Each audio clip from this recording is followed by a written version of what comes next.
Hi, I'm Femi OK and you're in the stream. Today, the power of poetry. We'll hear how young people are amplifying their voices through spoken word.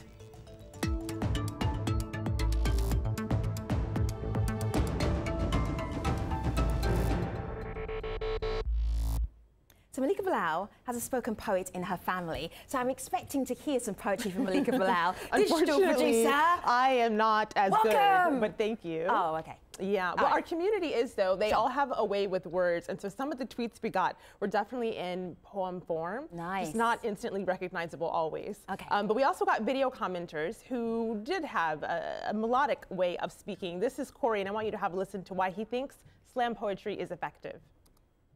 I think one of the most powerful things about slam poetry is seeing development of a youth poet. From the moment they first get on stage, nervous, just getting this piece through, to the end of a slam season where they're confident in not only their performance but themselves, and they grow not just as an artist but as a person. And that's one of the most powerful things about slam poetry. We want to hear your thoughts on this, though, what you think is powerful. Tweet us with #AJStream. Now, right here in our studio, we have Sadia Bashir of the Baltimore Citywide Youth Poetry Team. Sadia, it's good to have you here. Oh, it's good to be here. Are you ready to do some poetry? Yes, I'm so excited. All right, very good. Now, before you do that, we've got other guests to introduce and a little bit of background as well.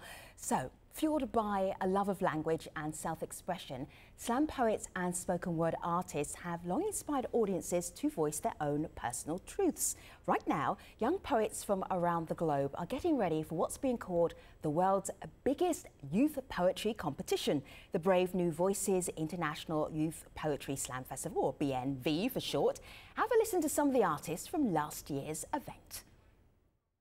A woman in my skin must know that queen means work. Means not being invited to the party. Means embracing your power makes you the villain. A passionate black woman is treated like a volcano ready to erupt. The greatest lessons you will ever teach us will not come from your syllabus. The greatest lessons you will ever teach us, you will not even remember. But all the years and all the times that I put on my hawk eyes and looked for every bird feather I could find, I never heard my father's voice, and he never heard mine.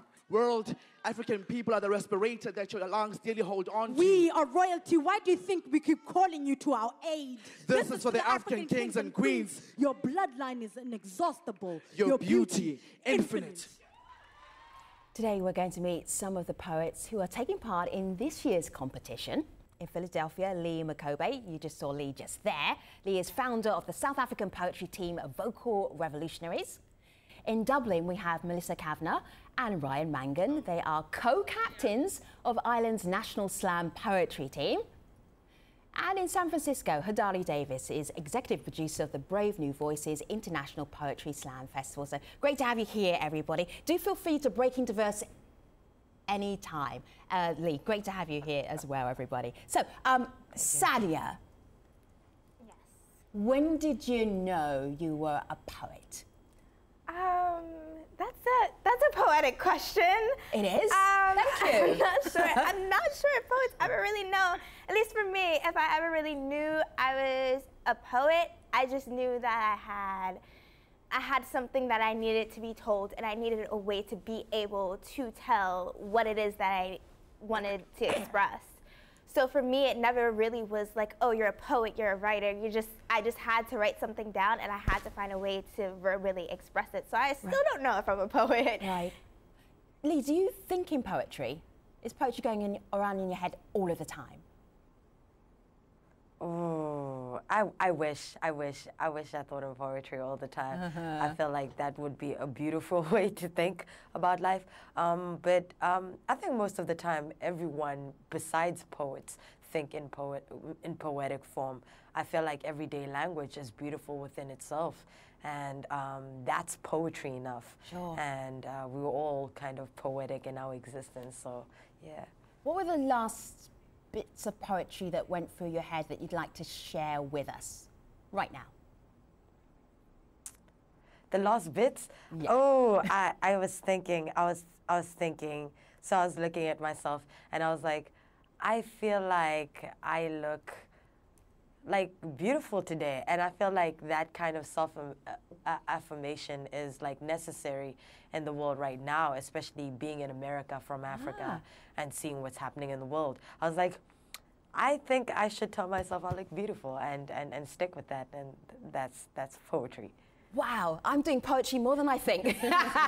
Malika, this is a question from one of our community members for you all. And so I'm going to direct this to Melissa and Ryan. This is from Curly Head Kid on Twitter, who says, ask them to talk through their creative process and what and where the inspiration to write comes from. Melissa? Or Ryan, go ahead. I was just going to say, well, to bring it back to my first poem, I wrote my first poem last year, and I think the creative process comes with a lot of pent-up emotions. My first poem was called Nursing Home, and it was about my grandmother who has old age dementia, and I think it's just an accumulation of years of kind of wondering like how she sees me, and it's just, I think poems worth writing are always something that you need to feel strongly about. So I think I can't just sit down and say I'm going to write a poem, and it's either sporadic or something that has been building up just emotionally for a lot of years. Melissa? I suppose I've been writing it for a few years now. I started when I was about 16, now 19, so there's been time to build up that process. The best way to describe it was I'm real organizational. I like my things organized, so I kind of have two categories when it comes to my poems. They would be objective and personal, and up until about a year ago, I kept them really separate. If I was talking about a social issue, it was never anything that really directed to myself personally. And if it was a personal issue, nobody ever got to see that one. So but being on the team, and we've been really pushing ourselves to explore a lot of issues, and a lot of issues that could be personal. So those two topics have really just slammed together. So my process is now expanded into taking something personal to myself and seeing how can that relate to everyone else, because it's other people who are listening to you when you're saying a poem, so they should be able to relate to it and get something from it as much as you do. Well, you talk about relating to the person doing the poem and that person who's listening. There's also this video comment from Targ. He is a poet himself, and these are his thoughts. Hadari, I want you to have a listen to what he told the stream. Really just an excuse for us to get together, share our stories, share our experiences, and share each other. When it comes to mastering self-expression and what that means in life, I think the key lies in comfort. When you're comfortable, you're able to practice, build repetition, and hone yourself in a way that builds and fosters more comfort. And out of that comfort is born confidence. So when we're confident, we're able to create space not just for ourselves, but for others. And that space is vital, especially when it comes to self-actualizing and growing in a world that at times feels like it's trying to eat you alive. So Hadari, you've been doing this for a while. Can you tell us about seeing that process with young people who may start out a little bit nervous and then really kind of blossom? Does that happen? Yeah, that happens. I think to what Ryan and to what Lee were talking about, really, I think young people speak from a position of urgency. I think the stories that get told oftentimes are the most important stories are oftentimes the first edit, the first edition, because that's usually when the expression is the most urgent. It has to be heard. It's a story that has to be told. I think that over time, Brave New Voices poets learn how to make their stories more compelling and more impactful. And I think for the whole process, the whole festival, the game that is the Poetry Slam, it's ultimately designed to help young people make their voices more impactful, right. Make them more powerful, make them more capable of being used as weapons to bring about social transformation and individual transformation. And so I think for any of these young people in their development, it usually starts with the self. It starts with a feeling of self-expression and self-transformation, and over time that becomes something that they feel is possible in the world. And Brave New Voices is a place where all of these young people are able to gather and share that idea that their voices matter and that they can actually make a difference in the world if they continue to express themselves. Lee, what is it about this platform, this kind of art, that really helps get what you have to say out there? Oh, I think because it's so honest and sincere and very raw, and it's always like raw emotions being put out on stage or being put into a piece. And I think for me, I've always like struggled to be vulnerable and being completely honest about who I am or what affects me or what affects the things around me. And so what I appreciate, I think, about slam poetry is the fact that you get to speak your truth without, of course you get judged. What does that actually mean? It's a beautiful phrase, speak your truth. What does that actually mean to you, Lee? Oh, so recently, I think like, recently, speaking my truth means like living the way I think I should live and living the way where in order for me to love myself all day, every day. And so being give us an example. Transgender is like real and also it was a moment of truth, and to be able to transcend that onto a stage and to make people understand that and relate to that is something that I completely appreciate. Ryan's nodding there, over there in Ireland. Ryan, I'm intrigued that in this competition it brings people together from all over the world. Do you want to give us a little bit of Irish slam poetry? Do you want us to perform a poem? That would be good. Just give us a little snippet, a little taste.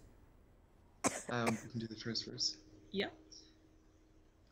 The hero of hearts. Growing up, I looked to Spider-Man, Power Rangers, heroes who saved everyone from every danger, Harry Potter. Katniss Everdeen. I took to heroes in books and on the big screen. So when I began suffering with my mental health, I imagined depression as a villain, not something lurking within, so I went in search of a hero or heroine. Yeah, that's the first verse.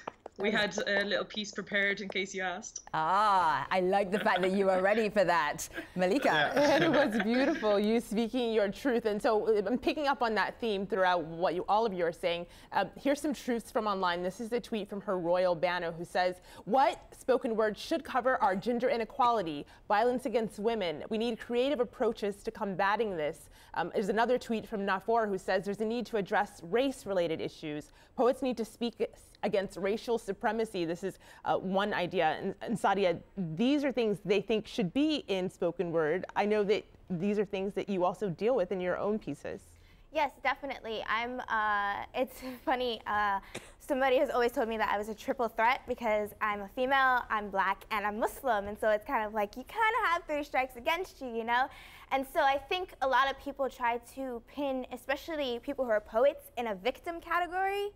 And I refuse to be a victim for who I am. So for me, you know, when I'm talking about race issues, I'm talking about how I feel. And then when I'm talking about, you know, like, inequality between women and men, I'm talking about how I feel. I'm talking about my experiences. And for me personally, I take the voice, I try as best as I can to take the voice of the winner. And like Lee was saying, I believe that that's also my truth, to understand that I am a winner and I'm not going to allow people to pigeonhole me into a victim category.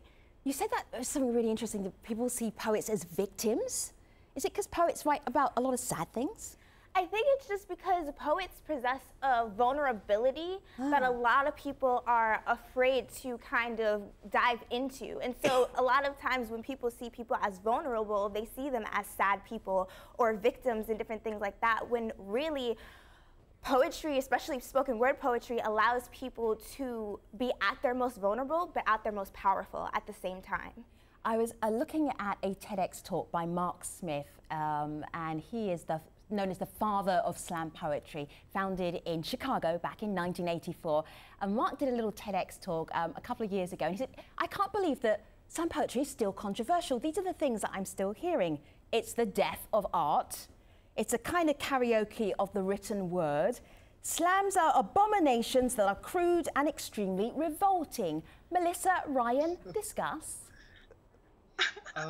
Well, yeah, like, what's the rudest thing anybody's ever said to you about your poetry?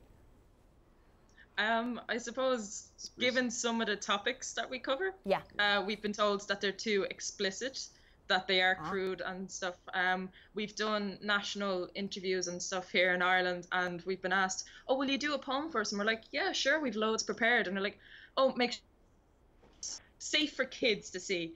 And we'd look at each other and going, well, we're teenagers dealing with teenage issues. It's restricted. Can I just speak about Ireland? I just think in Ireland, I think there's poetry, and then there's a lot of branches on it. The branch with the most that's looked in on most is the traditional poetry, and that's what we're kind of forced to study. Our education system, it kind of makes the students feel like there is no other form of poetry. Slam poetry, although it branches out from poetry itself, it is so different to the traditional form that we are, well, I will say forced, because we are forced to do it in our education system. So I think it's just a matter of just letting us, unrestricted, letting us speak, showing people just how empowering slam is, just especially here in Ireland and other countries as well. Yeah, I've often said that I think slam poetry is real beneficial for young people to do. And mental health, sexuality. It helped me overcome suicidal thoughts. It helped you overcome fear of speaking about your sexuality. Yeah. But yet we kind of feel like it's restricted. A lot of people in Ireland hate poetry, I can say, because of what it's taught, what the education system hones in on. They hone in on this traditional, and you've got a rich tradition. I mean, you've got some giants of poetry from Ireland. So that's W.B. Yeats. Yeah. Some amazing people. They're brilliant, but there's just too much. There's too much focus on them. Well, it's more so a case of, like, a lot of the poems that we're studying in school were written before we were born, or even going as far as 100 years ago, so not even before our parents or grandparents. So it's a case of, it can be hard to relate to, and a lot of students find that they blanket slate and all poetry is unrelatable and all poetry is outdated.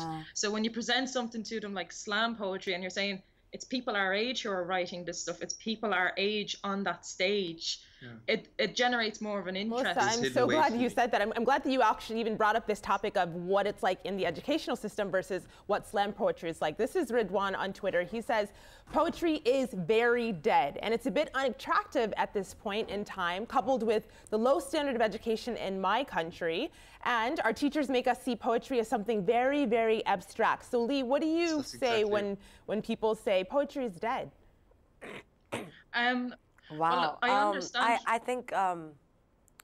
Lee, why don't you go ahead? I think being. Oh, sorry. Oh, yeah. I think being from South Africa, and I hear that a lot, and people didn't even understand what I was doing. They thought it was either rap or they thought it was like generic Shakespearean poetry. And so I think because people don't understand what it is, it's difficult for them to actually know what slam poetry is and what kind of benefits it could give someone. And so for me, I know that it was difficult to kind of introduce it into the education system until we started speaking on issues that the youth would understand and they would relate to, and it would go down well in classrooms, and it would relate to topics that we were already exploring. And that's when the spark went. And then they were like, oh, this could help us. This is actually much more to the point, straightforward, and it also makes us critically analyze social issues and critically analyze things that we read and write and see in the world every day. And I think it's an amazing tool that can be used anywhere, to be honest. As long as people understand what it is and how to do it. Sadia. Can I say something real quick? Go ahead. Yeah, I think that it's kind of a misnomer when we say spoken word poetry and we distinguish that from slam poetry and that's distinguished from traditional poetry. I think poetry is poetry. I think there's a long tradition of words being used to bring about the sharing of truths and building bridges between communities. That this is not something that's brand new, unearthing that which is hidden or that which is controversial. Let's not talk about it. I think that all of these poetry has always been used as a weapon to get the voiceless, to have the voiceless heard, and for marginalized communities to express themselves. And I don't think that the work of Amiri Baraka is considered to be slam poetry, but yet it was never written to be read. It was written to be heard. And I think many poets, from going back to the Harlem Renaissance and the African American community, but even outside of the United States, many poets wrote specifically for the sound of the poem and not necessarily for the writing on the page. In fact, many of those poems were being read to people who could, in fact, not read. And those poems and those stories were used to teach values and mores and belief systems that perhaps in some ways were controversial, in other ways affirmed traditional values, but also were used as ways to critique things that maybe otherwise weren't so easily critiqued in sort of a direct way. Hadari, what you're doing is maybe going back to the more traditional form of how poems were actually performed and presented. I think so. Old. Let me ask about competition, because we've got less than 3 minutes left. How did that happen?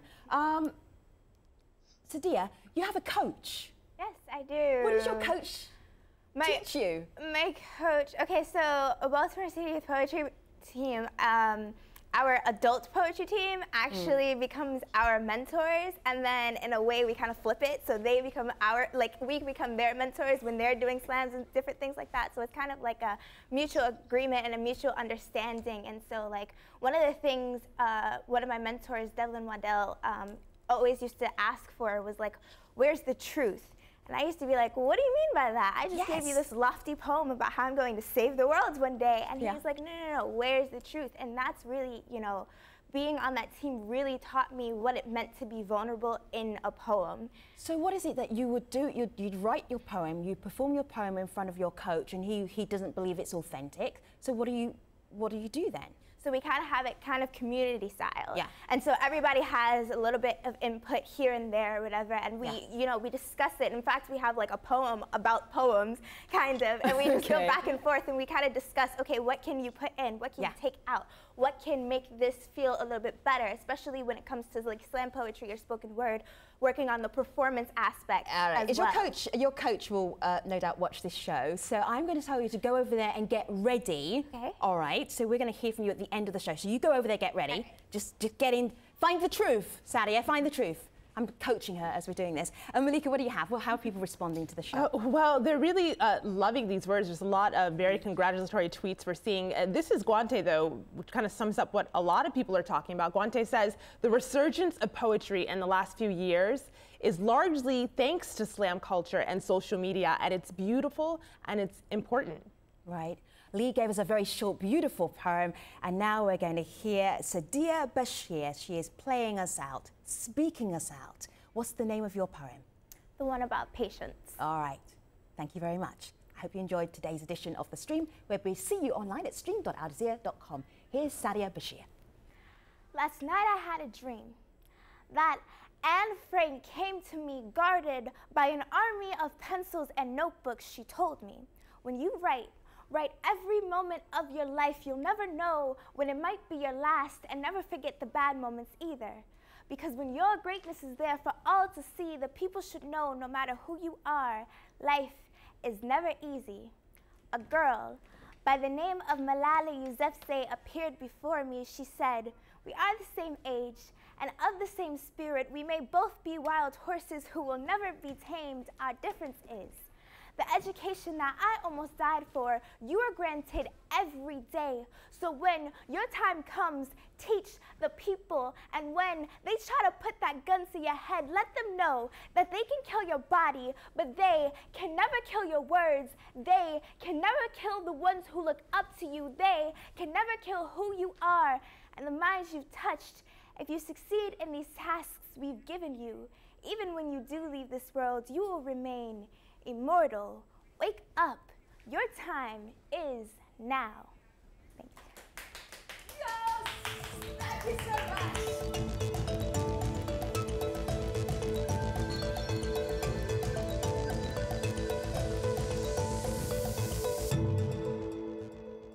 Very Very nice. Thank you very much. Did I hear applause from different places? Yes, I did. Thank you very much. All right, very good. Alex, so welcome back, everybody. This is the Streams Online Post Show. We've been talking about slam poetry, spoken word poetry. Vidari, you're saying it's all the same thing. It's just all poetry. What I would love to hear, though, about is this competitive element of it. What is it like going into competition? Lee, you've already been part of Brave New Voices, the competition. What happens behind the scenes? Yeah. Oh, I think what I like about Brave New Voices is even with the competitive side, you're able to hear other people's perspectives and stories about the same issues sometimes, and sometimes the issues are not the same, and so you find out new things. And I think for the team that I was on last year, it was nerve-wracking. And I think most of all what was nerve-wracking is we were trying so hard to get our stories across, and we wanted them to hit in all the right places. Yeah. And I think that's the most difficult thing that teams want to do, is to make sure that their piece was heard and people felt it. And I think that was like the biggest part. And people are there tricks to that, Lee? Are there tricks? Are there tricks to that? Are there, if we say this, or we pause, or we do this, and this, we know the audience are going to react in this way. The little tricks that you can kind of build in, performance tricks. I feel like they're not even tricks. It's just being articulating yourself well enough for people to hear every word, diction, slowing down, speeding up. And so it's these like small kind of changes that you put to a performance piece in order for people to kind of like be able to hear it and listen to it as well. And I think my biggest thing in trying to capture the audience is being as authentic with my emotions as possible. And so so we have a thing called blacking out, and that's when you tell your truth so much that you even forget that you're on the stage because you let the poem become you. What? Is that therapy? Yeah. That's therapy. That's Yeah, not just poetry. It's very, like, it rehabilitates so many things and so many issues. Wow. And I think the only reason I'm still alive is because poetry saved my life. And I'm like thankful for it every day. Yeah, I think that's something that you hear from the 600 who come every year. That's a common thing. Poetry saved my life. We hear that a lot at Brave New Voices. Sadia, when I was asking about tricks, stage tricks, you were laughing. I know you've got tricks. What are your tricks? No, it's just not. It's not exactly. I mean, don't tell your best tricks, because you don't want Lee and Melissa and Ryan to pick up your best tricks. But tell some low-grade tricks. No, but there's just like a kind of feeling that you have where, you know, where you're reading poetry and then you're seeing poetry be performed and literally like come alive, you know? So it's not exactly tricks, it's just like certain parts and certain moments, and you can tell, like Lee was saying, when a poet extremely like blacks out, like we write these poems, but a lot of times, you know, we'll write poems, and it'll just be we're writing poems, and it's not like we're living in the poem. It could be something extremely personal, but at some point it gets to a point where we're not living in the poem, and then you can really tell at moments, especially at places like BNV, where a poet really lives the poem, and you can see it like act out completely on the stage. There's a question here on Twitter, Melissa and Ryan, from someone, and I think it's best directed to you because Joga says, there is no international style, so no cohesiveness among poets. And he's saying this, I'm framing it as a question. He said it more as a statement, but I'm wondering, is there an international style? Do you think that your Irish style is different than an American style? And when you get to this competition, will that pose a challenge for you?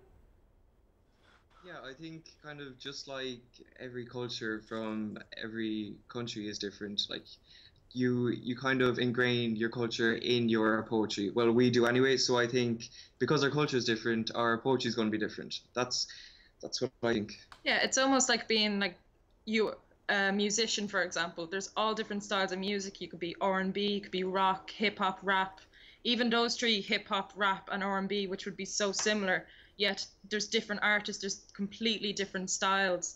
So, and I always liken poetry to music because in a way, most music is just poetry with sound at the back. Yeah, especially Ed Sheeran. Whenever anyone asks me what is slam poetry, like give me an example, I say listen to Ed Sheeran without his guitar, and he's a slam poet. It's literally that kind of way. I think if slam poetry was more related to mainstream music, especially here in Ireland, it would be a lot more popular. Also, just overcoming the barrier of kind of traditional poetry and how it's taught, I think that would be a big help to relate it to popular music, because essentially it is kind of the same. I'm looking at a picture here. It's a Snapchat picture of Team Ireland. I'm just curious. Go Team Ireland, go Team South Africa, go Team Baltimore. I'm just being even-handed here with everybody. How do you get ready for an international competition? How do you warm up? How do you know that you're in peak poetry condition?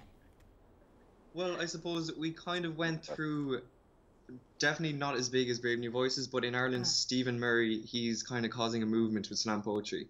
I think now, this team... Tell the world who might not be familiar with Steve Murray. Who's Steve Murray?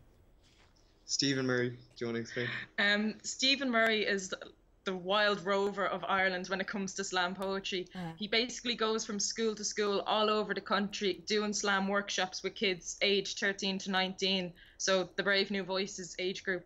And from that, he thought of Team Ireland, and he thought it would be a great idea to send some of these kids over to represent.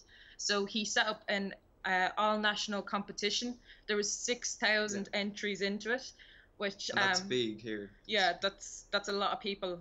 Ireland were a lot smaller than you guys. Right. So Stephen basically set up this competition and picked out, there was originally 5 of us, but one girl did have to drop out because school and the pressure was just getting to her. So from 6,000 came 4 people who he chose to represent. Okay. Yeah.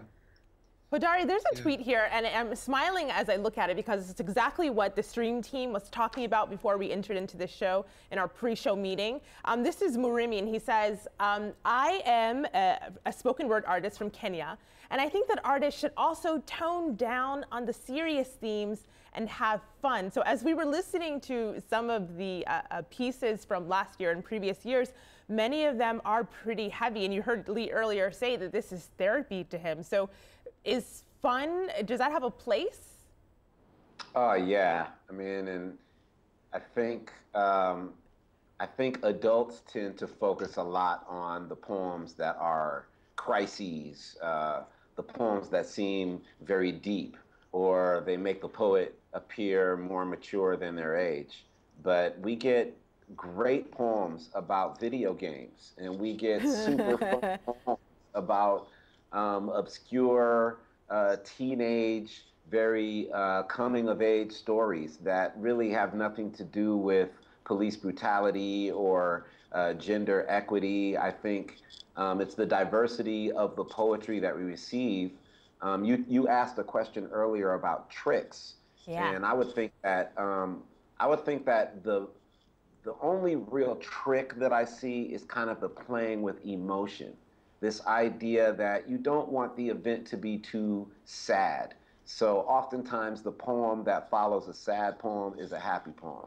You don't want the slam to be too angry. So oftentimes the poem that follows an angry poem is a poem of joy or of excitement. I think that the young people and the teams themselves are very crafty in kind of playing with the emotions of the audience to keep the stories really compelling and keep everybody really engaged. And so sometimes that means making an audience of people laugh, and sometimes that means making an audience of people cry.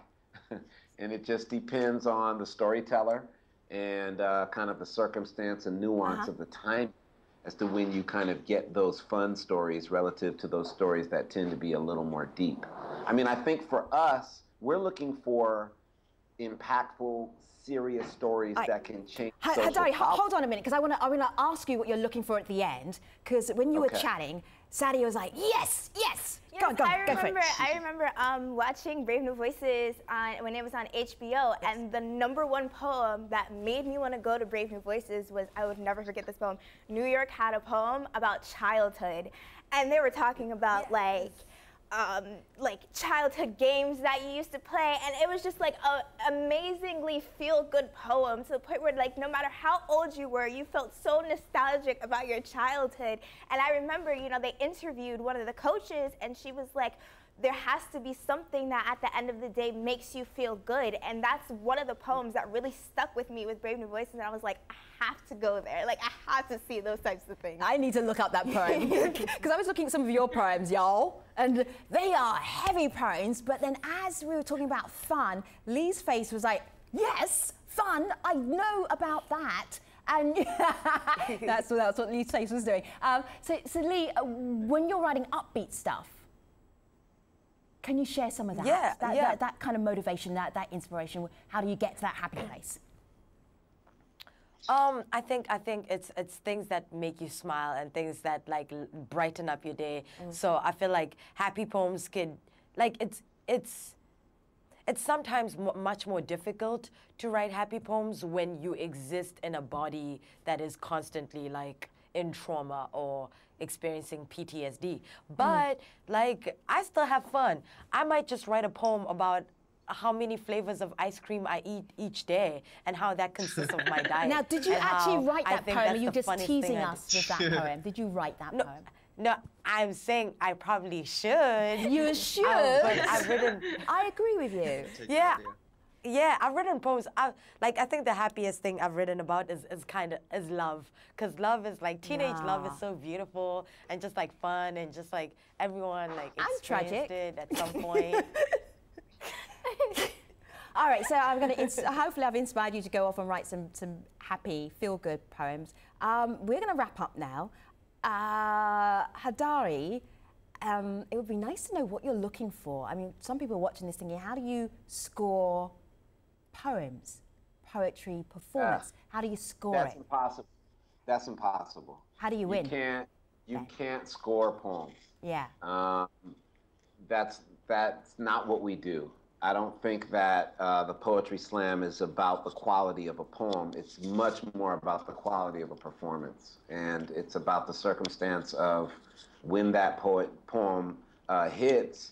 That's kind of how the judges, how their own emotions are manipulated is really what determines scores. But it's not really about if you say this or if you express this particular political point of view or if you speak fast and then talk really slow, that all of a sudden you're going to get high points. Oh, Hadari, you did that really well, though. Do that again.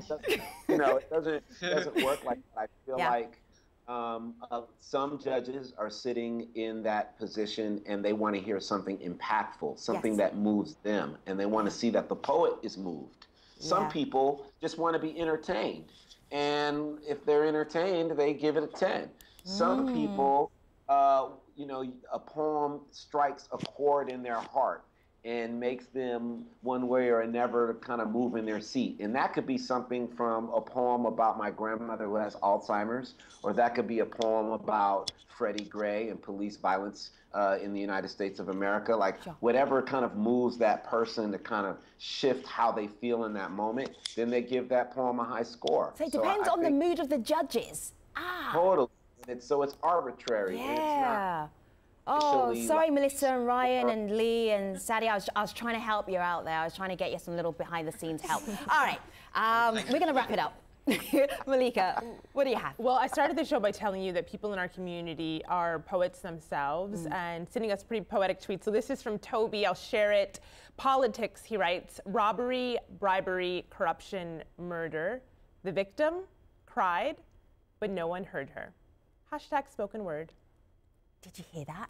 Malika Bilal. Did you spoken word? She did pauses. She's milking our emotions. I tried. I was listening to what Hadari said, his tips. Thank you for coaching us. Sadia, Lee, Melissa, Ryan, and Hadari, thank you very much and good luck with the Brave New Voices competition, the international competition that's happening in July in Atlanta. Thank you for watching. See you online.